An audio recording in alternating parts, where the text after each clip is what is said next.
আমরা এখন আলোচনা করব রোমান্টিক লিটারেচার। প্রথমে জেনে নিই যে আজকের এই ভিডিওতে আমরা কি কি জিনিসকে আলোচনা করতে চলেছি।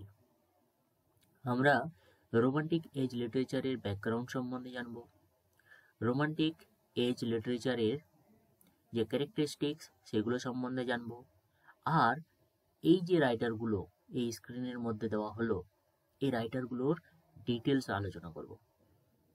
এখানে একটা রাইটার হয়তো আমি ইনপুট করতে ভুলে গেছি, সেটা হলো চার্লস ল্যাম্ব। এই চার্লস ল্যাম্বকেও কিন্তু আমরা এই ভিডিওর মধ্যে ডিটেলসে আলোচনা করব। এর বাইরেও কিন্তু অনেক মাইনর রাইটার আছে, সেগুলো সম্বন্ধেও জানবো, কিন্তু আমাদের মেন ফোকাস হবে এইসব রাইটারগুলোর উপরে। প্রথমে পোয়েটসের গ্রুপে হলো William Wordsworth, S T. Coleridge, Lord Byron, P B. Shelley, John Keats. আর নভেলিস্টের গ্রুপের মধ্যে Mary Shelley, Sir Walter Scott, Jane Austen. এখানে যে মেরি শেলি হয়েছে, এই মেরি শেলিকে আমরা কিন্তু ভিক্টোরিয়ান এজের মধ্যেও আলোচনা করব।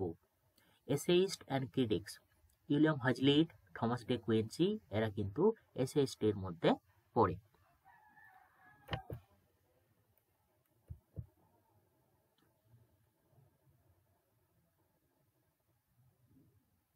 একটু দাঁড়াও, এটা কাজ করছে না ঠিকঠাক।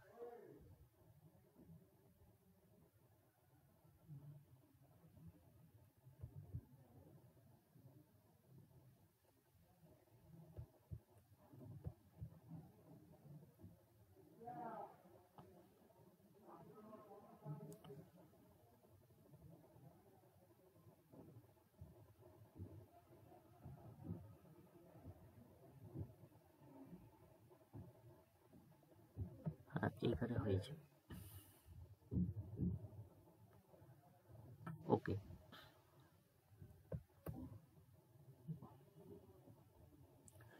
ঠিক আছে। তো আমাদের এই ইম্পর্টেন্ট রাইটার্সের যে লিস্টটাতে এখানে রয়েছে উইলিয়াম ওয়ার্ডসওয়ার্থ প্রথমে। উইলিয়াম ওয়ার্ডসওয়ার্থকে আমরা চিনি লিরিক্যাল ব্যালাডসের জন্য, যেটা পাবলিশ হয়েছিল 1798-এ। এই 1798 এই সময়কালটাকেও আবার অনেক ক্রিটিক রোমান্টিক যুগের একটা বিগিনিং বলে জানে। তাহলে এই সময়টা তোমাকে মনে রাখতে হবে। এরপরে স্যামুয়েল টেলর কোলেরিজ। আমরা কোলেরিজকে ওয়ার্ডসওয়ার্থের বন্ধু হিসাবে চিনি। আর কোলেরিজ যে রাইটিংগুলো জন্য বিখ্যাত সেটা হলো the rhyme of Ancient Mariner and Kubla Khan. আর কোলেরিজের একটা খুব মুখ্য টেকনিক হলো যে সে নেচারের সাথে সুপার ন্যাচারাল এলিমেন্টকে অ্যাড করে কোনো একটা রাইটিংয়ের মধ্যে সে লিখত। এরপরে আমরা জানবো লর্ড বায়রনকে। এই লর্ড বায়রন, যাকে আমরা চিনি চাইল্ড হ্যারল্ডস পিলগ্রিমেজ অ্যান্ড ডন জুয়ানের জন্য। এরপরে রয়েছে পার্সি বেসি শেলি, যাকে আমরা ওজিমান্ডিস অ্যান্ড প্রমেথিয়াস আনবাউন্ডের জন্য চিনি। জন কিটস, যেখানে রয়েছে আমাদের সেনজুয়াস পোয়েট্রি, আর ওড টু এ নাইটেঙ্গেল, আর ode on a Grecian urn, এগুলোর জন্য আমরা জন কিটসকে জানব। এবং জন কিটসের আর পি.বি. শেলির একটা একটা করে পোয়েম আমাদের সিলেবাসের মধ্যে ডিটেলস পড়ার জন্য রয়েছে। যেমন পি.বি. শেলির রয়েছে ode to the west wind, আর জন কিটসের ওড টু এ নাইটেঙ্গেল। এগুলো তো আমাদেরকে এক্সট্রা পড়তেই হবে। এরপর নভেলিস্টের মধ্যে প্রথমেই রয়েছে মেরি শেলি, যাকে আমরা ফ্র্যাঙ্কেনস্টাইনের জন্য জানি। এই মেরি শেলি সে গোথিক এলিমেন্টের জন্য বিখ্যাত। আর স্যার ওয়াল্টার স্কট, যাকে আমরা father of historical English novel বলতে পারি, তার লেখা হলো ইভানহো অ্যান্ড ওয়েভারলি। এরপরে রয়েছে জেন অস্টিন, যাকে আমরা চিনব প্রাইড অ্যান্ড প্রেজুডিসের জন্য, সেন্স অ্যান্ড সেন্সিবিলিটির জন্য।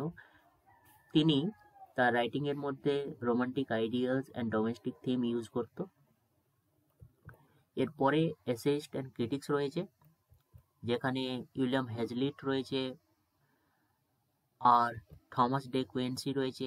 থমাস ডে কুইন্সির কনফেশন অফ অ্যান অফিয়াম, এটা খুবই বিখ্যাত। এর বাইরেও আমাদের চার্লস ল্যাম্ব রয়েছে।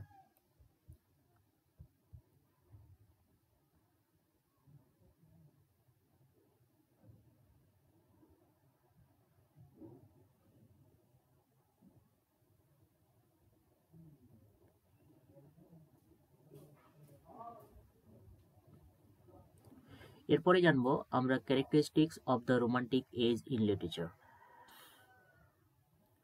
প্রথম ক্যারেক্টারিস্টিক যেটা আমরা বলতে পারি একটা রিয়েকশন নিউ ক্লাসিক্যাল এজের লিটারেচারের উপর।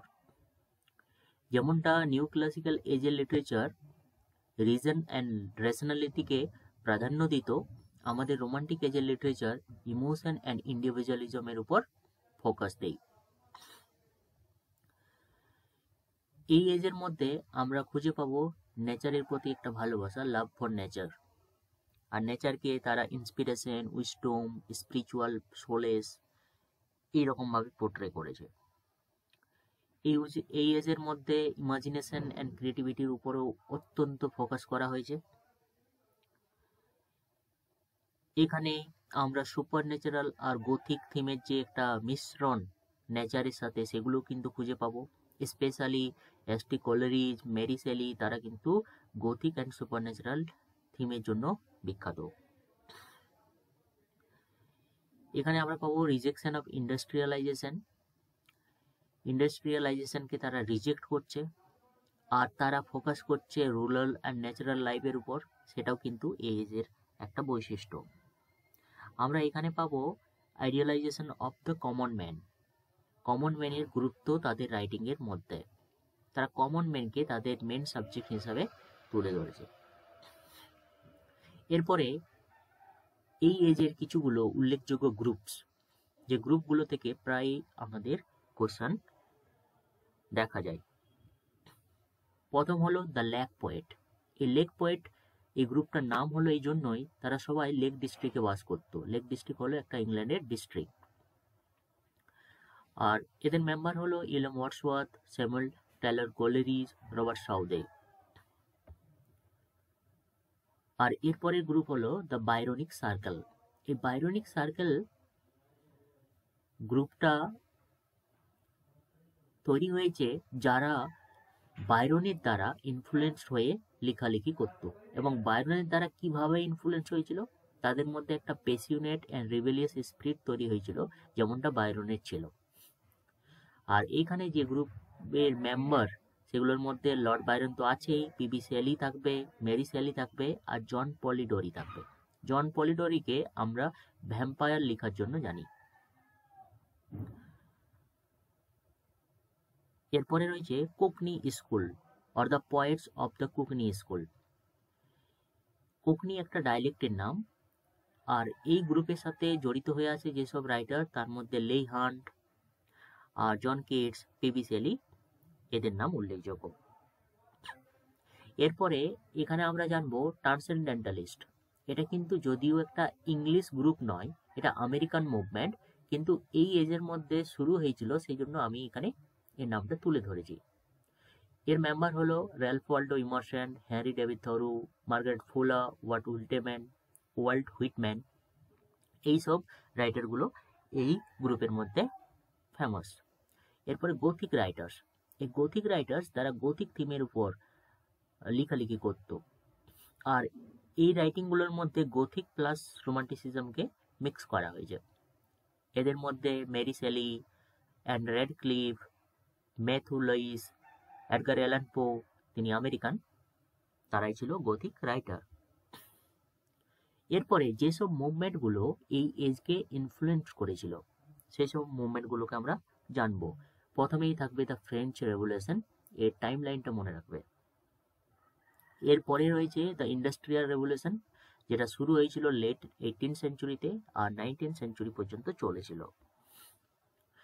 আর এই ইন্ডাস্ট্রিয়াল রেভলিউশন এর দ্বারা ইনফ্লুয়েন্স হয়ে যেসব রাইটার লেখালেখি করতো, তাদের মধ্যে উইলিয়াম ব্ল্যাক আর জন ক্লেয়ার উল্লেখযোগ্য। তারা ছিল প্রি রোমান্টিক যুগের রাইটার। দ্য লেপোলনিক ওয়ার্স,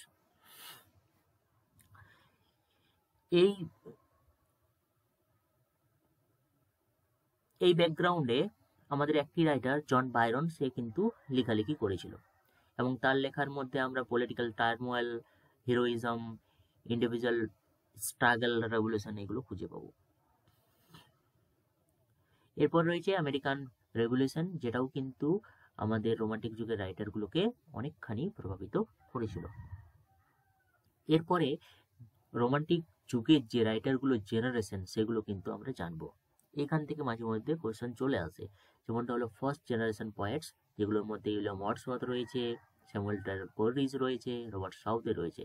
রবার্ট সাউথে কিন্তু মাইনর পোয়েটের মধ্যে পড়ে, কিন্তু কয়েকটা রাইটিং তার কিন্তু আমাদের জানতেই হবে। তার মধ্যে একটা হলো দ্য কার্স অফ কেহেমা, সে আবার পোয়েট লরেট ছিল। আর যেমনটা আমরা জানি, উইলিয়াম ওয়ার্ডসওয়ার্থ আর এস.টি. কোলেরিজ যারা বন্ধু ছিল, তারা একসাথে একটা রোমান্টিক ম্যানিফেস্টো, যেটাকে আমরা লিরিক্যাল ব্যালাড হিসাবে চিনি, সেটা কিন্তু লিখেছিল। এরপরে সেকেন্ড জেনারেশনের পোয়েটের মধ্যে আমাদের লর্ড বায়রন, যাকে আমরা ডন জুয়ান, চাইল্ড হ্যালর্ড, পিলগ্রিমেজের জন্য জানি, আর পার্সি বিসি শেলি, যে কিনা ও টু দ্য ওয়েস্ট উইন্ড আর প্রমেথিয়াস বাউন্ডের জন্য, আনবাউন্ডের জন্য আমরা জানি। আর জন কিটস রয়েছে, যাকে আমরা ode on a Grecian urn আর ওড টু এ নাইটেঙ্গেল, আরও অনেক রকমের ওডের জন্য চিনি। এরপরে আমরা জানবো উইলিয়াম ওয়ার্ডসওয়ার্থের ডিটেলস। 1770 থেকে 1850 এর টাইম লাইন কিন্তু তোমাকে মনে রাখতে হবে। কি পয়েন্টসের মধ্যে প্রথমেই থাকছে কিছুগুলো তার ফেমাস ওয়ার্ক। তার মধ্যে I wonder lonely as a cloud, এটা একটা পোয়েম, যেটা লেখা হয়েছে বিউটি অফ নেচারের উপর, এবং তার বিউটিটাকে এখানে সেলিব্রেট করেছে। এরপরে lines compose a few miles above Tintern Abbey, এটাও একটা রেস্টোরেটিভ পাওয়ার অফ নেচারের উপরে রিফ্লেকশন। এরপরে রয়েছে ওড ইন্টিমেশন অফ ইমর্টালিটি, যেটা আমাদের তুলে ধরেছে তার childhood memory, connection between nature and the divine. এরপরে সবচেয়ে ফেমাস ওয়ার্ডসওয়ার্থে, সেটা হলো লিরিক্যাল ব্যালাড, যেটা পাবলিশ হয়েছিল 1798। আর এই 1798-এ পাবলিশ হওয়া লিরিক্যাল ব্যালাড, যেটা তিনি এস.টি. টেলর কোলেরিজের সাথে কোলাবোরেশনে লিখেছিল। এস.টি. কোলেরিজ সেখানে তার বিখ্যাত poem the rhyme of the ancient mariner publish করেছিল। আর ওয়ার্ডসওয়ার্থের ফিলোসফির মধ্যে সে বিশ্বাস করত দ্য আইডিয়া অফ সাবলাইমকে। সাবলাইম মানে হলো একটা ইন্সপায়ারিং বিউটি অফ নেচার, যেটা হিউম্যান সোলকে এলিভেট করে। আর ওয়ার্ডসওয়ার্থ ডিপলি ইনফ্লুয়েন্স হয়েছিল প্যানথেইজমের মাধ্যমে। প্যানথেইজম হলো নেচারকে ভগবান মানা, সেটাই হলো প্যানথেইজম, সেটা ওয়ার্ডসওয়ার্থ বিশ্বাস করত। এরপরে ওয়ার্ডসওয়ার্থের বন্ধু এস.টি. কোলেরিজ, তার জন্ম হয়েছিল 1772 থেকে 1834। দেখো 1772 মানে ওয়ার্ডসওয়ার্থের 2 বছর ছোট, আর ওয়ার্ডসওয়ার্থের অনেক আগেই তিনি মারা গিয়েছিল, 1834-এ মারা গিয়েছিল, ওয়ার্ডসওয়ার্থ 1850-তে। কি পোয়েটসের মধ্যে রয়েছে প্রথম তার famous writing the rhyme of the Ancient Mariner, যেখানে সে সুপার ন্যাচারাল আর একটা সিম্বলের কথা উল্লেখ করেছে, সেটা হচ্ছে অ্যালবাট্রস, আর এটা একটা হন্টিং ন্যারেটিভ পয়েম। এরপরে কুবলা খান, এই কুবলা খান নাকি তিনি অপিয়াম খেয়ে লিখেছিল, এটা এই জন্যই আনফিনিশড আর একটা ভিজিওনারি পয়েম। এরপরে খ্রিস্টাবেল রয়েছে, এটা একটা গথিক পয়েম, যেখানে আমরা সুপার ন্যাচারাল এলিমেন্ট খুঁজে পাবো। আর বায়োগ্রাফিয়া লিটারিয়া 1817-তে, এটার মধ্যে আমরা ফিলোসফি, লিটারি ক্রিটিসিজম এবং দুটো তত্ত্ব, একটা হচ্ছে ইমাজিনেশনের উপর আর একটা হচ্ছে পোয়েট্রির উপর, সেটা কিন্তু আমরা এই বায়োগ্রাফিয়া লিটারিয়ার মধ্যেই পাবো। এরপরে ওয়ার্ডসওয়ার্থের সাথে যেটা কোলাবোরেশনে লিখেছিল, সেটা তো আমি বললাম লিরিক্যাল ব্যালাডস। এর স্টাইল কিন্তু ইমাজিনেশন অ্যান্ড সুপার ন্যাচারাল এলিমেন্টের একটা মিক্স, সেইভাবেই সে লেখালেখি করত। আর তার ফিলোসফি অন ইমাজিনেশন, সে ইমাজিনেশনের উপরে ফিলোসফি দিয়েছিল। সে ডিস্টিংগুইশ করেছিল দুই রকমের ইমাজিনেশনকে, একটা হলো প্রাইমারি ইমাজিনেশন যাকে তিনি ভাবতেন ক্রিয়েটিভ ফোর্স অফ পারসেপশন, আর একটা সেকেন্ডারি ইমাজিনেশন যেটাকে সে আর্টিস্টিক ইমাজিনেশন হিসাবে তুলে ধরেছিল। এরপরে রয়েছে পার্সি বিসি শেলি, তিনি সেকেন্ড জেনারেশনের রাইটার।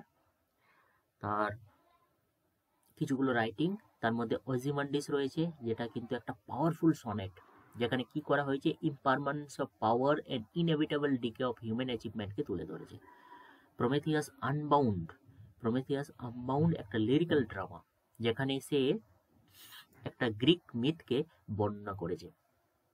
আর এখানেই এই প্রমেথিয়াস বাউন্ডের মধ্যেই হিউম্যানের যে একটা জিত বা জয় সেটাকে তুলে ধরেছে, the triumph of human spirit. Ode to the west wind, সেখানে সে তার একটা রিফ্লেকটিভ পাওয়ার আর রাইটারের যে ইচ্ছা রিনিউয়াল বা রিভলিউশনের সেটা কিন্তু তুলে ধরেছে। টু স্কাইলার্ক, এটা কিন্তু আমাদের যে নেচারের বিউটি আর জয়ের উপরে একটা সেলিব্রেশন। অ্যাডোনিস, এটা কিন্তু তার একটা এলিজি, যেটা তার প্রিয় বন্ধু জন কিটসের মৃত্যুর জন্য লিখেছিল। এরপরে লর্ড বায়রনের কিছুগুলো পয়েন্টস যেগুলো তোমাকে মনে রাখতে হবে, তার মধ্যে চাইল্ড হ্যারল্ডস পিলগ্রিমেজ, এটা একটা সেমি অটোবায়োগ্রাফিক্যাল ন্যারেটিভ পোয়েম, যেখানে সে ট্রাভেল, এক্সাইল অ্যান্ড ডিসলিউশনমেন্টের মতো থিমকে তুলে ধরেছে।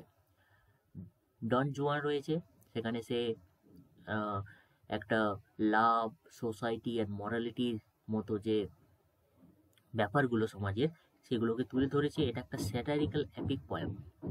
এরপরে রয়েছে সি ওয়াক্স ইন বিউটি, সেখানে সে আইডিয়ালাইজ বিউটি অ্যান্ড গ্রেসের কথা তুলে ধরেছে।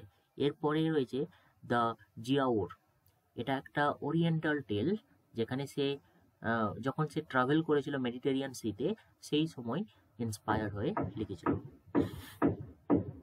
এরপরে আরেকটা কনসেপ্ট আমরা জানবো, যেটা হলো বাইরনিক হিরো। এই বাইরনিক হিরো এমন একটা হিরো যে কিন্তু সমাজের কোনো কাজকর্ম করতে চায় না, আর সে সবসময় রিজেক্ট করে সোসাইটাল নর্ম আর struggle with the inner demons. আর এইরকম একটা হিরো হলো বাইরনিক হিরো। জন কিটস যে রাইটিংগুলোর সাথে জড়িত, সে বিখ্যাত তার ওডসের জন্য, আর প্রত্যেকটা ওডস তার পাবলিশ হয়েছিল 1819-এ, এই ডেটটা মনে রাখবে। এখানে 6th গ্রেড ওডস কিন্তু সে পাবলিশ করেছিল। তার মধ্যে ওড টু নাইটেঙ্গেল, যেটা আমাদের সিলেবাসের মধ্যে আছে, যেখানে আমাদের থিম অফ মর্টালিটিকে তুলে ধরেছে, এবং পার্মানেন্স অফ আর্ট, এবং তাদের মধ্যে যে একটা কন্ট্রাস্ট রিয়েল অ্যান্ড আইডিয়াল মধ্যে সেটা কিন্তু তুলে ধরেছে। Ode on a Grecian earn, সেখানেও কিন্তু সে একটা থিম অফ টাইমলেসনেসকে তুলে ধরেছে।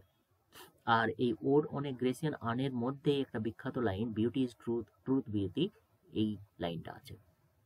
ওড টু অটাম, এখানে সে সিজনের রিচনেস, বিউটি, ম্যাচুরিটি এই জিনিসগুলোকে তুলে ধরেছে। ওড অন মেলানকলি, এখানে যে মানুষের দুঃখ, কান্না, হাসি, ফুর্তি সব জিনিসের যে একটা মিক্স মানুষের জীবন, সেটাকে সে তুলে ধরেছে। ওড টু সাইকি, এখানে সে একটা গ্রিক গডেস অফ সোলকে ট্রিবিউট জানিয়েছে। আর ওড অন ইন্ডোলেন্স, এখানে সে এলিউড করেছে আইডিয়ালনেসকে। এরপরে আমরা জানবো কিছুগুলো নেগেটিভ পোয়েম। তার মধ্যে প্রথমেই রয়েছে অ্যান্ডাইমিয়ন, 1818-এ পাবলিশড হয়েছে।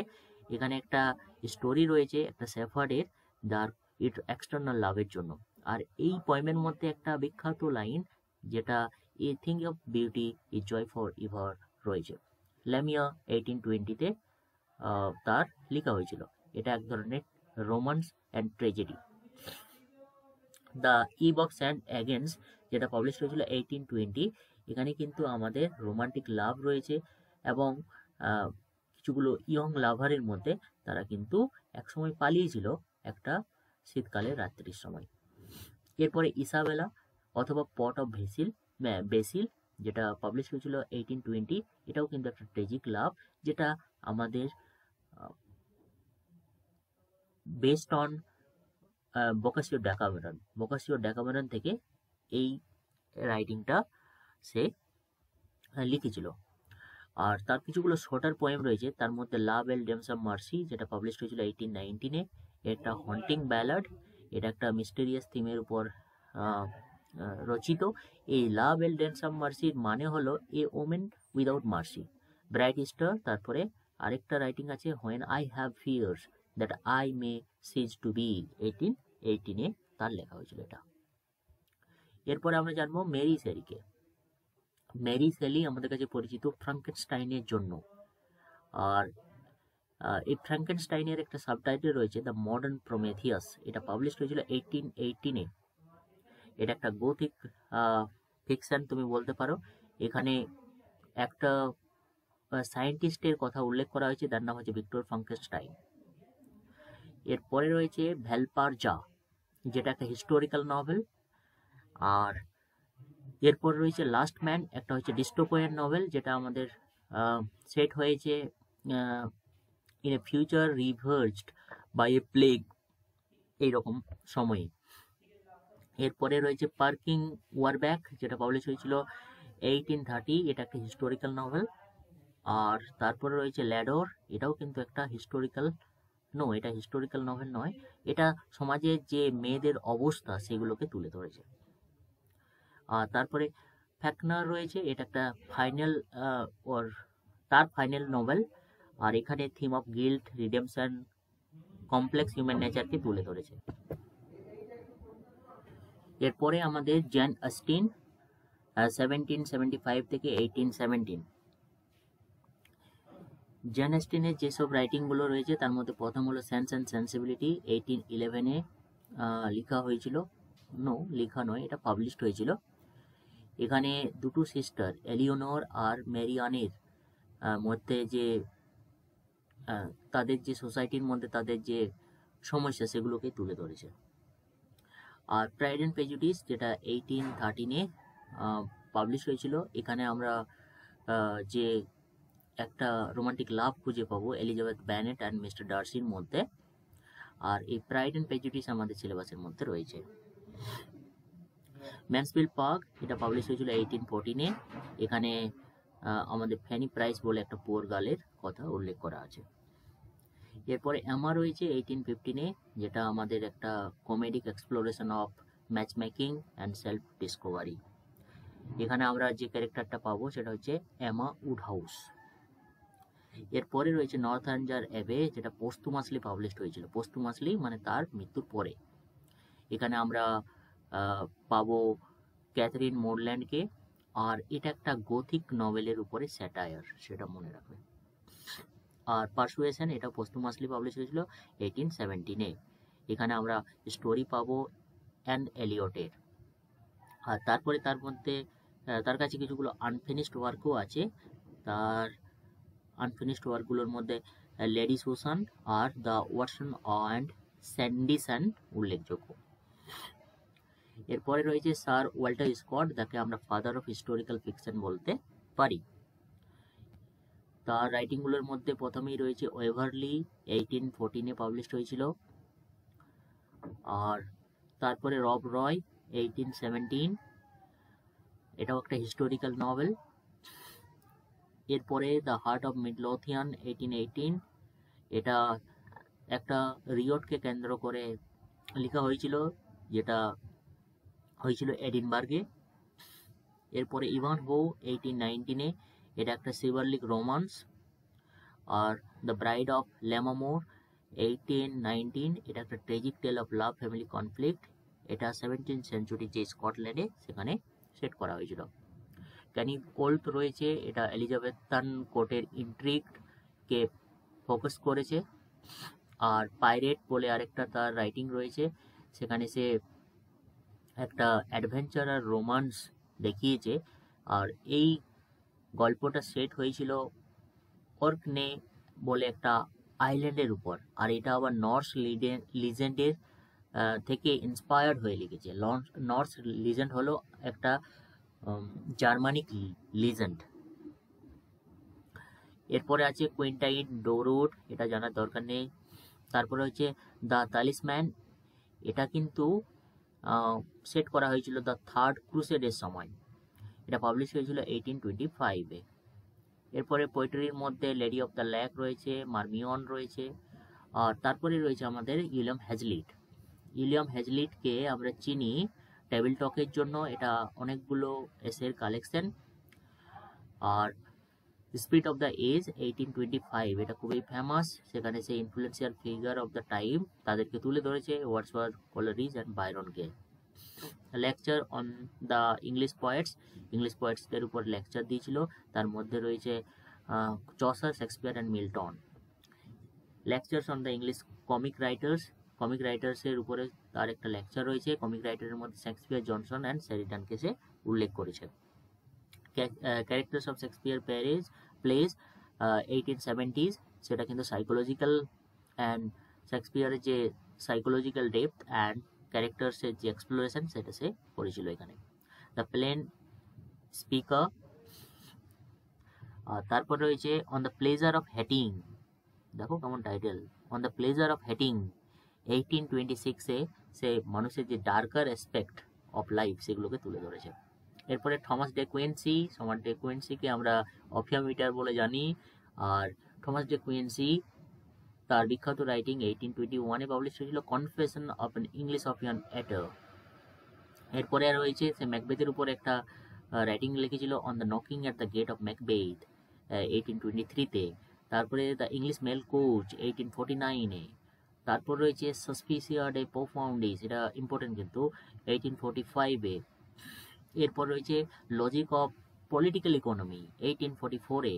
তারপর রেভোল্ট অফ দ্য টার্টাটাস 1827, এখানে হয়েছে টার্টাটাস, অ্যাকাউন্ট অফ দ্য টার্টাসের ইনভেশন অফ রাশিয়াকে তুলে ধরেছে। এরপরে চার্লস ল্যামের মধ্যে এসেজ অফ এলিয়া, সেটা কিন্তু তার খুবই ফেমাস। এই এসেজ অফ এলিয়ার মধ্যেই রয়েছে আমাদের সুপার অ্যানুয়েটেড ম্যান বলে একটা এসে। এরপরে রয়েছে লাস্ট এসেজ অফ এলিয়া, এটা পাবলিশ হয়েছিল 1833। আর তারপরে টেলস ফ্রম শেক্সপিয়ার, এটা অনেকজনেই জানা আছে, এটা ওয়েস্ট বেঙ্গলের আবার এইচএসের মধ্যে রয়েছে। 1807-এ এটা লেখা হয়েছিল তার বোনের সাথে, মেরি ল্যাম্ব। পয়েমস, সে অনেকগুলো পয়েমস লিখেছিল পার্সোনাল স্ট্রাগল, সাইকোলজিক্যাল ডেপথকে নিয়ে। আর specimen of English dramatic poets, এটা তার একটা রাইটিং, ক্রিটিক্যাল রাইটিং, যেখানে ওয়েবস্টার মার্লোর কথা উল্লেখ আছে। On the tragedy of Shakespeare 1811, সেখানে সে একটা লেকচার বা এসে লিখেছিল শেক্সপিয়ারের ট্রেজেডিগুলোকে কেন্দ্র করে। এরপরে এইগুলো হচ্ছে মাইনর রাইটার। এই মাইনর রাইটারগুলো সম্বন্ধেও তোমাকে হালকা জেনে নিতে হবে। তার মধ্যে কয়েকটা রাইটার হলো, যেমনটা হলো জেমস ম্যাকপারসনকে তোমাকে জানতেই হবে। কার্সরটা কোথায় গেল? হ্যাঁ, জেমস ম্যাকপারসনকে তোমাদের জানতেই হবে, লি হান্টকে তোমাকে জানতেই হবে, জন ক্লেয়ারকে জানতে হবে, আর হান্না মোরকে জানতে হবে, আর জানতে হবে তোমার এই এডমান্ড বার্কে, সে কিন্তু ফিলোসফার ছিল। এই যে ফিলোসফিক্যাল রাইটিং, এটা reflection on the revolution in France, এটাকে তোমাকে জানতে হবে। এর পরের ভিডিওতে আমরা ভিক্টোরিয়ান এজ লিটারেচার সম্বন্ধে আলোচনা করব। ধন্যবাদ।